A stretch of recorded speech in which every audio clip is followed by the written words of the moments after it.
যেদিন বাবা ফোন করে বললো তোর ছোট ভাইয়ের বিয়ে ঠিক হয়ে গেছে, এই মাসের 15 তারিখের বিয়ে, কথাটা শুনে আমার মাথায় আকাশ ভেঙে বললো। কারণ আমি বড় ভাই এখনো বিয়ে করিনি, যেখানে বাবা মায়ের ভাবার কথা ছিল আমার, সেখানে আমার কথা না ভেবে ছোট ভাই বিয়ে ঠিক করে ফেলেছে। পরক্ষণে এবার আমি মনে মনে ভাবলাম আমি হয়তো বিদেশে থাকি, এই জন্য বাবা মা আমার কথা ভাবেনি, আমি দেশে গেলে হয়তো আমার কথা ভাববে। তারপর আমি আমার ছোট ভাইকে ফোন করে বললাম তোর হবু বউয়ের জন্য যা যা লাগে আমাকে বলবি। তারপর সেই বিয়ের গহনা বাবদ আমি তাকে 2 লক্ষ টাকা পাঠালাম। পরের দিন সে ফোন করে বললো তার হবু বউয়ের নাকি বিয়ের দিন মাথায় একটি সোনার টিকলি পরার অনেক শখ, তাই আরো 50,000 টাকা লাগবে। তারপর আমি ধার দেনা করে তাকে আরো 50,000 টাকা পাঠিয়ে দিলাম। আমি খুব অবাক হয়ে খেয়াল করতাম যখনই পরিবারের কেউ আমাকে ফোন করতো, আমি কেমন আছি কি করছি সেটা কেউ জিজ্ঞেস করতো না, জিজ্ঞেস করতো কবে টাকা পাঠাবো, এর এটা লাগবে ওর ওটা লাগবে। প্রথম এই বিষয়টা খুব খারাপ লাগতো। অবশ্য একটা সময় পর ভাবলাম আমি হলাম পরিবারের বড় ছেলে, আমার কাছে চাইবে না তো কার কাছে চাইবে? বাবা মা এত কষ্ট করে বড় বানিয়েছে, নিজের টাকা খরচ করে বিদেশে পাঠিয়েছে, আমি যদি এখন তাদের ইচ্ছেগুলো পূরণ না করতে পারি তাহলে আমি কিসের বড় সন্তান হলাম? মা বাবা ভাই বোন যখন যেটা আবদার করেছে আমি সেটাই দেওয়ার চেষ্টা করেছি, যত কষ্টই হোক সেই ইচ্ছেগুলো পূরণ করার চেষ্টা করেছি। দীর্ঘ 9 বছর প্রবাস জীবন পার করার পর বাবাকে একদিন ফোন করে বললাম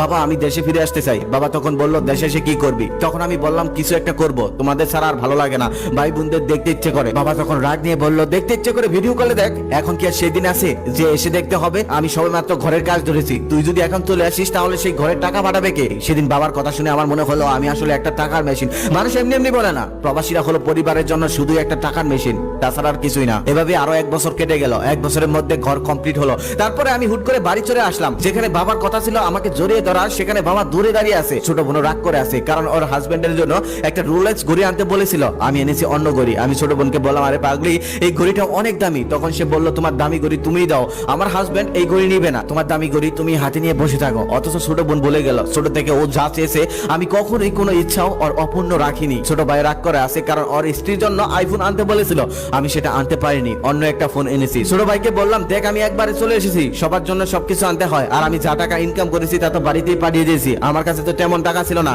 একটা আইফোনের অনেক দাম, তাই তো আমি আনতে পাইনি। ছোট ভাই তখন বললো আমার স্ত্রী তোমার কাছে সামান্য একটা আইফোন চেয়েছিল আর তুমি দিতে পারলে না, লাগবে না তোমার ফোন তুমি ব্যবহার করো। অথচ ছোট ভাই ভুলে গেল আর বিয়ে বাবদ আমি ওকে 2.5 লক্ষ টাকা দিয়েছিলাম, ওর হাতের আইফোনটা আমি কিনে দিয়েছিলাম। যেদিন থেকে বাড়িতে এসেছি তারপরের দিন থেকে এই দোকানে গিয়ে বসতাম। একদিন বাবা হঠাৎ করে বলল তুই কবে বিদেশে চলে যাবি? আমি মাথা নিচু করে বললাম আমি তো আর যাবো না, আমি তো একবার চলে এসেছি। বাবা তখন বলল তাহলে এখন কি করবি? তখন আমি বললাম আমাদের ব্যবসাটা একটু বড় করব।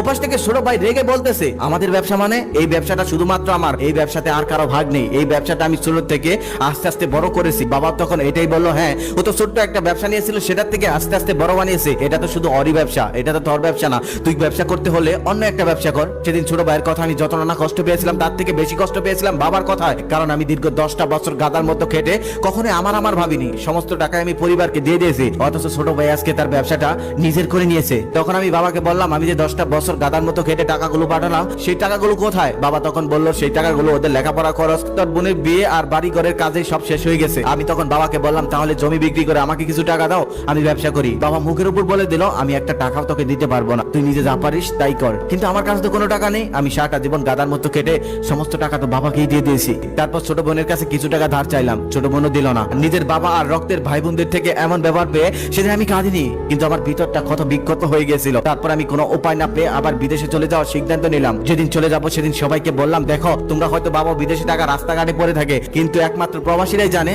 বিদেশ থেকে টাকা ইনকাম করতে কতটা কষ্ট। যে ছেলেটা কখনো 5 কেজি ওজন মাথায় নিত না, সেই ছেলেটা 50 কেজি সিমেন্টের বস্তা মাথায় নিয়ে 4-5 তলা দৌড়ে উঠে যায়। 18 ঘন্টা ডিউটি করার পর নিজে রান্না করে খেয়ে তারপর ঘুমাতে হয়, আবার ভোরে উঠে ডিউটিতে যেতে হয়। আমি যদি বেঁচে থাকি আর কখনোই দেশে ফিরবো না, আর যদি মারাও যাই তারপরেও যদি তোমরা খবরও পাও কখনো আমার লাশটা আনতে চেও না, আমার লাশ সেই দেশেই থাকুক, এটাই আমি চাই। খুব খারাপ, টাকা নিজের রক্তের সম্পর্কের মানুষগুলোকেও পৃথক করে দেয়, যার কাছে থাকে তার কথাই फॉलो कर दीजिए साहब, छोटे थोड़ी हो जाएंगे।